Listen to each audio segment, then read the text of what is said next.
नमस्कार, फाइटर समाचार में आपका स्वागत है। पेश आज 23 नवंबर दोपहर 3 बजे राजस्थान की खास खबरें। केंद्रीय जांच ब्यूरो ने चित्तौड़गढ़ के केंद्रीय नारकोटिक्स ब्यूरो के इंस्पेक्टर और बिचौलिए को रिश्वत लेते गिरफ्तार किया है। एक क्लिनिक के खिलाफ मामले के निपटारे के लिए 20 लाख रुपए की रिश्वत मांगी गई थी। बिचौलिए के मार्फत रिश्वत के 3 लाख रुपए लेते आरोपी इंस्पेक्टर को पकड़ा गया है। फिलहाल दोनों आरोपियों से सीबीआई टीम पूछताछ करने में जुटी है। सीबीआई को परिवादी ने शिकायत की कि एनसीबी के इंस्पेक्टर एक बिचौलिए के मार्फत 3 लाख रुपए की रिश्वत मांग रहे हैं। शिकायत के बाद आरोपी इंस्पेक्टर आदर्श योगी और बिचौलिए केशव के खिलाफ मामला दर्ज कर ट्रैप का जाल बिछाकर चित्तौड़गढ़ के सीबीएन इंस्पेक्टर आदर्श योगी की ओर से 3 लाख रुपए की रिश्वत लेते बिचौलिए केशव को रंगे हाथों धर दबोचा। टीम ने चित्तौड़गढ़ और बीकानेर में आरोपी इंस्पेक्टर के घर और ऑफिस की तलाशी ली है। झालावाड़ पोक्सो कोर्ट के विशेष जज गणेश कुमार ने 10 महीने में ही नाबालिग से रेप के मामले में आरोपी ज्ञान सिंह को दोषी करार देते हुए 20 साल के कठोर कारावास की सजा सुनाई है। साथ ही 70,000 रुपए के जुर्माने से भी दंडित किया है। विशेष लोक अभियोजक रामहितार गुर्जर ने बताया कि 4 अगस्त 2023 को पीड़ित ने असनावर थाने में दी रिपोर्ट में बताया कि उसकी पुत्री 1 अगस्त 2023 से ही बिना बताए कहीं चली गई है। पुलिस ने प्रकरण दर्ज कर पीड़िता को 19 अगस्त 2023 को डिटेन किया था। पुलिस ने अनुसंधान कर आरोपी को 22 अक्टूबर 2023 को गिरफ्तार किया था। इसके बाद से ही आरोपी न्यायिक अभिरक्षा में है। पीड़िता ने पुलिस को दिए बयान में बताया कि आरोपी उसे फुसलाकर घाटोली क्षेत्र के ददलाई गांव के परिचित के घर ले गया, जहां कई बार रेप किया। पंजाब के जलंधर में पुलिस और आतंकी गैंगस्टर लखबीर लंडा और लांडा हरीके के गुर्गों के बीच जबरदस्त मुठभेड़ हुई। इस मुठभेड़ में दोनों तरफ से 50 राउंड से ज्यादा फायरिंग हुई। क्रॉस फायरिंग में जलंधर कमिश्नरेट पुलिस के क्राइम ब्रांच के 2 कांस्टेबल घायल हो गए। वहीं लांडा के दोनों साथियों को भी गोलियां लगी, जिसके बाद पुलिस ने उन्हें गिरफ्तार कर लिया। इनमें भिखा नंगल गांव का जसकरण सिंह उर्फ करण और फगवाड़ा के महली गेट मोहल्ला थानेदारा का रहने वाला फतेहदीप सिंह उर्फ प्रदीप सैनी शामिल है। पुलिस को उनसे कल 7 पिस्टल और कारतूस बरामद हुए हैं। हथियार एक थैले में भरकर रखे हुए थे। घायल हुए पुलिस कांस्टेबल और दोनों गैंगस्टरों को इलाज के लिए अस्पताल में भर्ती करवाया गया है। द साबरमती रिपोर्ट ने राजस्थान की राजनीति को उबाल पर ला दिया है। प्रदेश भर में टैक्स फ्री स्क्रीनिंग के बीच सत्तारूढ़ भाजपा और प्रमुख विपक्षी दल कांग्रेस इस फिल्म को लेकर आमने सामने हो रहे हैं। मुख्यमंत्री भजनलाल शर्मा ने फिल्म को गोधरा कांड की सच्चाई बताते हुए इसे ऐतिहासिक और जरूरी करार दिया। उन्होंने कहा, यह फिल्म गोधरा कांड के उस काले अध्याय के वास्तविक तथ्यों और भ्रामक नैरेटिव को जनमानस के समक्ष सशक्त रूप से प्रस्तुत करती है, जिससे राष्ट्र विरोधी पूर्ववर्ती सरकारों ने जानबूझकर दबाने का कुत्सित प्रयास किया था। कांग्रेस नेता प्रताप सिंह खाचरियावास ने भाजपा पर तीखा हमला बोला।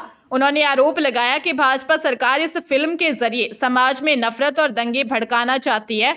यह सिर्फ एक राजनीतिक हथकंडा है, जिससे जनता का ध्यान असल मुद्दों से भटकाया जा सके।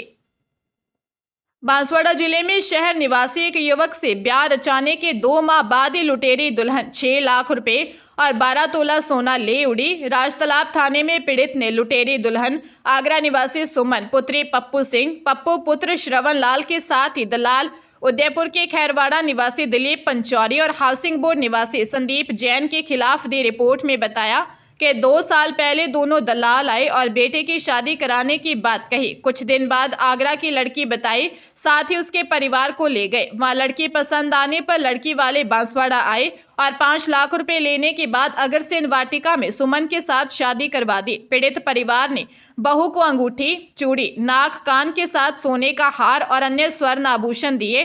कुछ दिन बाद बहू अपने मायके चली गई। वापस आई तो घर वालों को प्रताड़ित करने लगी। अलग अलग काम के नाम से 1 लाख रुपए ले लिए और उसके बाद फरार हो गई।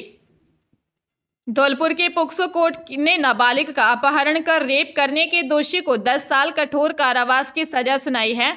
साथ ही 10,000 रुपए के अर्थदंड से भी दंडित किया है। विशेष लोक अभियोजक संतोष मिश्रा ने बताया कि महिला थाने में एक परिवादी ने 16 फरवरी 2017 को रिपोर्ट दी कि उसकी 14 साल की नाबालिग बेटी 15 फरवरी 2017 को स्कूल गई थी। जब बेटी घर नहीं आई तो पीड़ित ने थाने में रिपोर्ट दी। पुलिस ने नाबालिग को डिटेन कर कोर्ट में पेश कर बयान दर्ज करवाए, साथ ही मेडिकल जांच करवाई। जिसमें रेप की पुष्टि हुई। पुलिस ने मामले में कार्रवाई करते हुए आरोपी को गिरफ्तार कर जेल भेजा था। नाबालिग का अपहरण कर रेप के मामले में न्यायाधीश राजकुमार ने दोनों पक्षों की बहस और लोक अभियोजक की दलील सुनने के बाद आरोपी को दोषी करार देते हुए 10 साल के कठोर कारावास की सजा सुनाई है। अजमेर रोडवेज बस स्टैंड के बाहर महिला यात्री की सोने की चेन तोड़ ली गई। महिला ने सिविल लाइन थाने में मामला दर्ज करवाया है। मामले में एक महिला को पकड़ा गया है, लेकिन उसका साथी भाग गया। नसीराबाद निवासी शिवकांता राठी ने पुलिस को बताया, बस स्टैंड के बाहर किशनगढ़ जाने वाली बस में चढ़ रही थी, तब एक महिला और उसका साथी बस में चढ़ने के लिए उसके आगे और पीछे आकर खड़े हो गए। महिला बार बार उसका रास्ता रोक रही थी। उसका साथी धक्का मुक्की करते हुए उसके सोने की चेन तोड़कर भाग गया। चेन टूटने का पता चलने पर महिला को पकड़ा, लेकिन उसका साथी भाग गया। सिविल लाइन थाना पुलिस ने पीड़ित महिला की शिकायत पर मुकदमा दर्ज कर जांच शुरू कर दी है। रोहतक के गांव खेड़ी 7 में धान के अवशेष जलाने वाले 2 किसानों के खिलाफ मामला दर्ज किया गया है।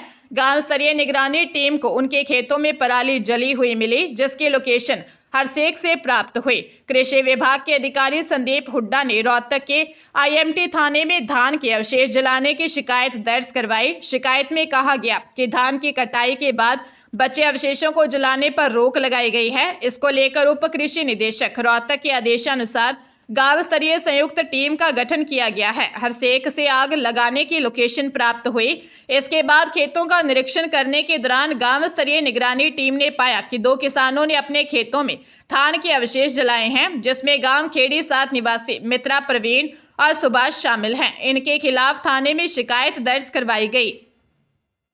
कोटा शहर में चोरी की घटनाएं थमने का नाम नहीं ले रही। एक बार फिर चोरों ने सूने मकान में सेंध लगाई है।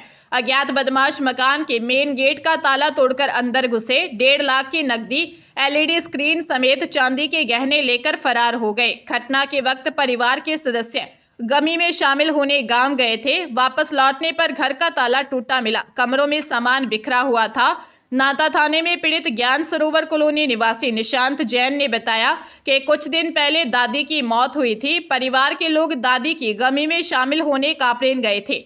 वापस लौटे तो मेन गेट का ताला टूटा हुआ था। बदमाश घर से 1.5 लाख नकदी, LED व चूड़ियों का बॉक्स चुरा कर ले गए। पुलिस चोरों की तलाश कर रही है।